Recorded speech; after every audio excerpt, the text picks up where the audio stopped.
क्या आप जानते हैं कि एक ऐसा मंत्र है जो महादेव ने खुद माता पार्वती को बताया था, जिसके बारे में गोरक्षनाथ ने कहा है कि इससे साधक के हाथ में हमेशा लक्ष्मी का वास रहता है। और सबसे खास बात, इसमें न मन की शुद्धि की जरूरत है, न किसी मित्र की, न ही ज्यादा मेहनत की। आज मैं आपको एक ऐसा रहस्य बताने जा रहा हूं जो आपकी किस्मत ही बदल देगा। एक बार फिर से आप सभी का स्वागत करता हूं मैं प्रिंस, आपके अपने चैनल डोपामाइंड पर। आज की वीडियो बहुत ही ज्यादा नॉलेजेबल है, तो इसका एक भी सेकंड मिस मत करिएगा। आज की वीडियो थोड़ा खास है। दोस्तों, भुवनेश्वरी रहस्य वेद में भगवान शिव माता पार्वती से कहते हैं, ना चित्त विष्णु द्रवो नारी मित्र ऋदुसन नव पर्यासवलम समय समाधाकम। हे महादेवी, मैं भुवनेश्वरी मंत्र का उच्चारण करता हूं, तुम सुनो। भुवनेश्वरी नाम को बीज में, माया बीज और अंत में नाम को मिलाकर चतुर्दश भुवन, यह एकाक्षर विद्या संसार में मौजूद है। इस विद्या की तरह ज्ञान प्राप्त करने में कोई अन्य विद्या सक्षम नहीं है। इसमें न मन की शुद्धि की आवश्यकता है, न मंत्रों में मित्र की, और इस विद्या में अधिक प्रयास करने की कोई आवश्यकता नहीं है। इसमें कोई संदेह नहीं कि जो मंत्र का लगातार ध्यान करता है, उसके हाथों में सभी प्राप्तियां विरासत में मिलती हैं। दोस्तों, आज मैं आपको एक ऐसी अजीब और दिलचस्प विषय के बारे में बताने जा रहा हूं, जिसके बारे में बहुत कम बात की जाती है और दुनिया में बहुत कम लोग इस विषय को गहराई से जानते हैं। आज का सेगमेंट मैंने मां भुवनेश्वरी रहस्य ग्रंथ से लिया है। ये एक ऐसा रहस्य है जो आपके जीवन में बहुत खुशियां ला सकता है। हर कोई केवल कुछ ला सकता है, और मैं आपको ये नहीं बता रहा हूं। महादेव जी ने माता भुवनेश्वरी के मंत्र रीम के बारे में कहा है, जिसके बारे में आपने सुना होगा कि रीम मंत्र के जाप से आप सब कुछ पा सकते हैं।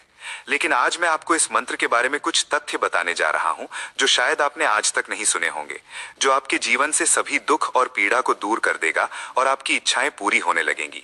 क्योंकि इस विद्या का मुख्य कार्य यह है कि इच्छा बहुत जल्दी पूरी हो जाती है। लेकिन केवल रीम से ही नहीं, इसके साथ अन्य पूरक का भी उपयोग करना होगा। यदि कोई व्यक्ति रोजाना मां भगवती के बीज मंत्र का जाप करता है और वो व्यक्ति इस मंत्र से अपने भोजन को बधाई देने के बाद उसका सेवन करता है, तो उस भोजन को खाने वाला व्यक्ति कभी भी आपके करीब नहीं होता है। और भोजन को आमंत्रित करने के लिए आपको बस इतना करना है कि अपने हाथ में पानी लें और मंत्र का जाप करते हुए इसे अपनी थाली के चारों ओर घुमाएं, और मां भगवती को प्रणाम करने के बाद अपने भोजन से एक कौर निकालें और इसे खा सकते हैं। आपको कुछ ही दिनों में इसका प्रभाव दिखाई देने लगेगा। दोस्तों, आज हम उन सभी शिक्षाओं और ज्ञान को भूल गए हैं जिनके सामने कोई भी विज्ञान नहीं टिक सकता।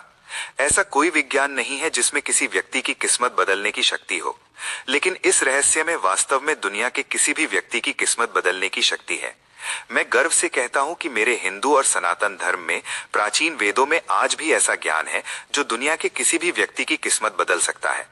और आज भी हिंदू धर्म के प्राचीन वेदों के ग्रंथों में ऐसे छिपे हुए रहस्य हैं जिनके सामने आज की शिक्षा प्रणाली एक बच्चे की तरह प्रतीत होती है।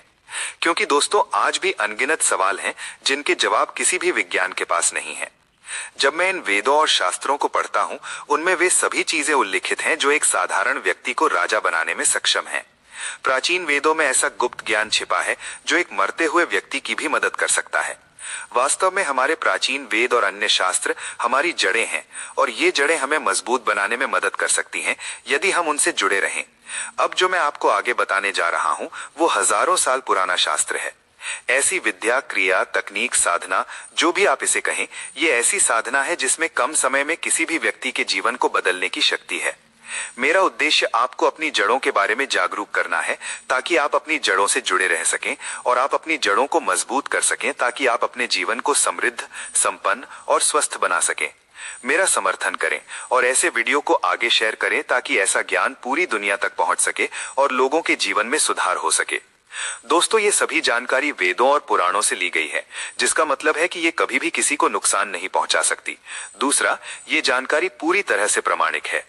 इस विद्या के बारे में संत महायोगी गोरक्षनाथ ने अपनी पुस्तक कपाल वेदी में कहा है कि इस साधना को पूरा करने के बाद एक व्यक्ति के पास हमेशा लक्ष्मी का अजसर स्याह होता है, जो आपके जीवन में हर खुशी दे सकता है। और मैं ये नहीं कह रहा हूँ, महादेव ने ये भुवनेश्वरी रहस्य ग्रंथ में माता पार्वती को बताया है। अब मैं आपको इस रहस्य के बारे में कुछ गुप्त बातें बताने जा रहा हूँ, और आगे ये कि इस क्रिया को कैसे करना है हम सीखेंगे। इस रहस्य को जानने के लिए माता पार्वती ने महादेव से कई बार अनुरोध किया था। उसके बाद कहीं महादेव ने ये रहस्य बताया, क्योंकि ये रहस्य बहुत गुप्त है। और माँ भुवनेश्वरी रहस्य पुस्तक में महादेव माता पार्वती से कहते हैं कि ये ज्ञान पूर्ण सुख देने वाला है और जो दुर्भाग्यशाली व्यक्ति इस क्रिया को करता है वो भी भाग्यशाली बन जाता है और जो दुख में है उसे इस दुनिया में खुशी मिलती है। ये एक सौभाग्य की बात है कि इस ज्ञान को याद करने से 8 सिद्धियां प्राप्त होती हैं। गरीब अमीर बन जाता है, यहाँ तक कि एक गूंगा व्यक्ति भी मूर्ख की तरह आवाज करता है। मूर्ख अच्छा ज्ञान प्राप्त करता है। साधक जो भी सिद्धियां चाहता है वो उन्हें प्राप्त कर लेता है। इस संबंध में एक लोकप्रिय कहानी भी है कि जब भगवान राम फिर से राज्याभिषेक के लिए बैठे तो गुरु वशिष्ठ ने उन्हें समझाते हुए कहा, हे राम, इस दुनिया में एक गरीब व्यक्ति के लिए उसके अपने लोग भी अक्सर मित्र बन जाते हैं, लेकिन जो अमीर है उनसे अधिक अमीर है तो मोस्टली लोग भी अपने लोगों की तरह व्यवहार करते हैं। इसलिए हे राम, अमीर और समृद्ध बनो और इस उद्देश्य के लिए महामाया भुवनेश्वरी की साधना करो, क्योंकि इसके अलावा कोई और विकल्प नहीं है। यदि आप अटूट और कभी न खत्म होने वाली समृद्धि, महिमा और लक्ष्मी प्राप्त करना चाहते हैं तो ये एकमात्र रास्ता है। और ये किसी से छिपा नहीं है कि राम राज्य कितना विशिष्ट रूप से समृद्ध और आनंदमय रहा है, और ये सब केवल भुवनेश्वरी साधना के माध्यम से ही संभव था। जब अर्जुन ने अपने गुरु दत्तात्रेय जी से शारीरिक और आध्यात्मिक प्रगति के साथ साथ समाधान के बारे में पूछा तो गुरु दत्तात्रेय ने स्पष्ट उत्तर दिया, यदि आप वास्तव में इन दोनों के लिए उत्सुक हैं तो अन्य सभी अनुष्ठानों को छोड़ दें और केवल महामाया भुवनेश्वरी की साधना करें, जिससे आपको ये सब आसानी से मिल जाएगा। कोई दूसरा रास्ता नहीं है। जो व्यक्ति इस साधना को पूरा करता है उसके लिए भगवान इंद्र का सिंहासन भी महत्वपूर्ण हो जाता है। उसे अमीरों में सबसे अमीर, योग्यों में सबसे धनी और विद्वानों में सबसे अधिक ज्ञानी कहा जाता है। इस साधना के बाद व्यक्ति के सभी कुंडली परिवर्तित हो जाते हैं। जब चक जागृति की स्थिति में आता है तो उसे समाज में पूर्ण सम्मान और प्रसिद्धि मिलती है। जो व्यक्ति इस साधना को सिद्ध करता है उसके लिए भगवान इंद्र का सिंहासन भी महत्वपूर्ण हो जाता है। वो अमीरों में सबसे अमीर, योग्यों में सबसे धनी और विद्वानों में सबसे अधिक ज्ञानी है। दोस्तों, इसके बारे में और क्या कहा जा सकता है। ऐसा व्यक्ति पूर्ण क्षमता के साथ सुंदर और खूबसूरत बन जाता है, और यदि कोई ऐसे व्यक्ति को एक बार देखता है तो वो उससे बार बार मिलने की इच्छा रखता है। दुश्मन व्यक्ति के सामने पीपल के पत्तों की तरह रहते हैं और समर्पण की भावना में उसके सामने मौजूद रहते हैं। ऐसा व्यक्ति स्वयं पूर्ण ज्ञान, ज्योतिष और हस्तरेखा विज्ञान आदि में निपुण हो जाता है। दोस्तों, यदि आप भी मां शक्ति आदि में धन्य हैं, केवल यदि आप इसमें विश्वास करते हैं तो आप अगला वीडियो देख सकते हैं, अन्यथा आप वीडियो को छोड़ सकते हैं, क्योंकि ये वीडियो केवल उन लोगों के लिए है जो अभी भी खुद पर और अपने भगवान पर विश्वास करते हैं, जो अभी भी अपनी जड़ों से जुड़े हुए हैं। इस भुवनेश्वरी विद्या साधना में जो साधक सफलता प्राप्त करता है, चाहे वो कला, विज्ञान, आध्यात्म, चिकित्सा या राजनीति, किसी भी क्षेत्र में प्रवेश करता हो, वो उसमें उच्चतम और उत्कृष्टता प्राप्त करता है। माँ भगवती आंखों के रूप में है।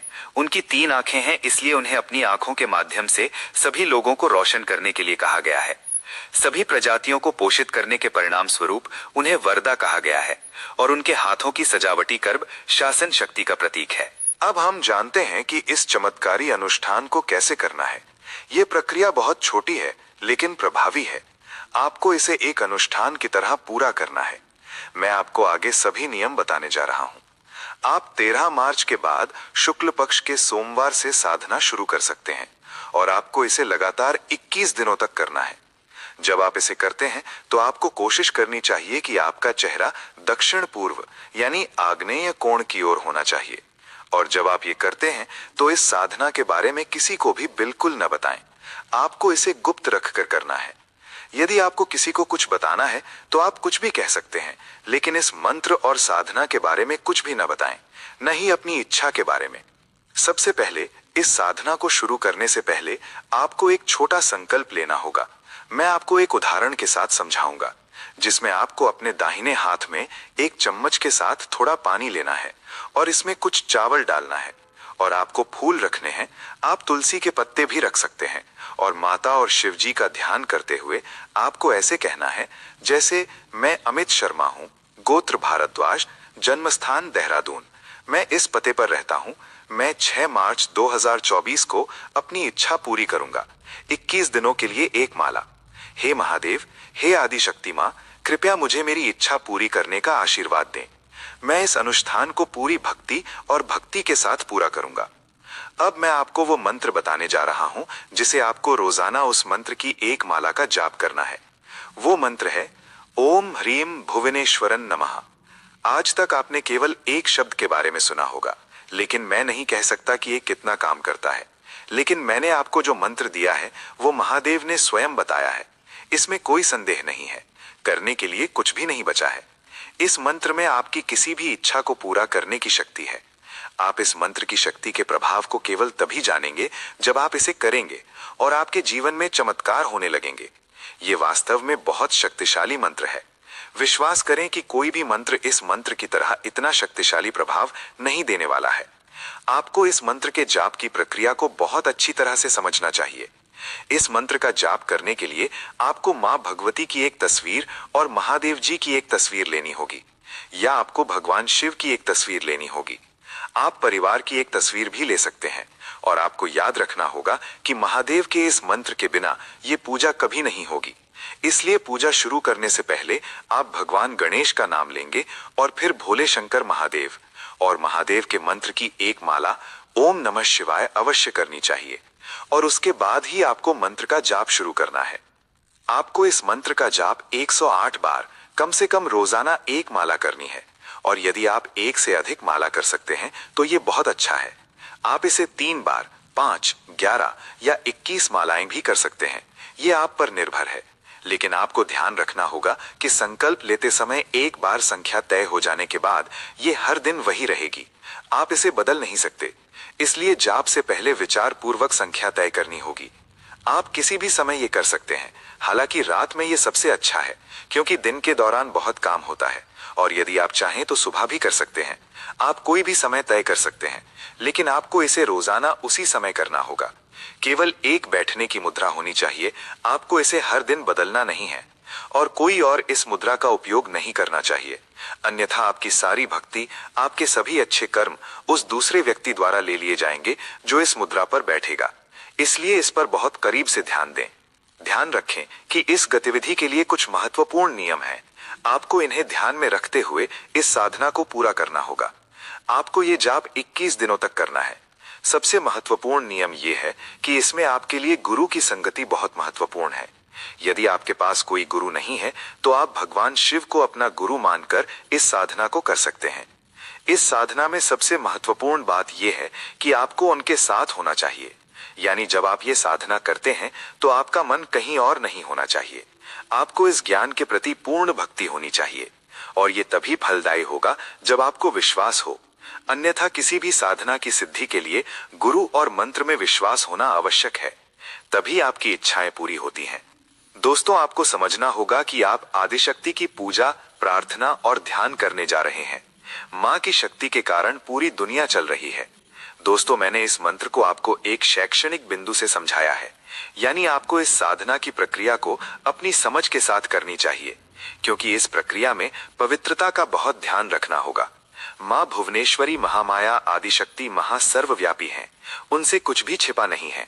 इसलिए आप पूर्ण भक्ति के साथ कर सकते हैं, लेकिन किसी को बुरा करने के विचार के साथ नहीं। जैसे ही आप मां का ध्यान करते हैं वो आपको सुनती हैं, इसमें कोई संदेह नहीं है। तो दोस्तों, उम्मीद है आपको इस वीडियो से कुछ नया जानने को मिला होगा। अगर आपको ये वीडियो अच्छी लगी तो इसे अपने दोस्तों और रिश्तेदारों में शेयर करना ना भूलें। आप इस वीडियो को स्टेटस लगा सकते हैं। और अगर आपका कोई प्रश्न हो या किसी टॉपिक पर स्पेशल वीडियो चाहिए तो आप कमेंट कर सकते हैं। और दोस्तों, अगर आप मेरी थोड़ी सी हेल्प करना चाहें तो आप थैंक्स बटन से टिप भी दे सकते हैं। और अगर आप मेरे चैनल के मेंबर बनना चाहते हैं तो आप ज्वाइन कर सकते हैं।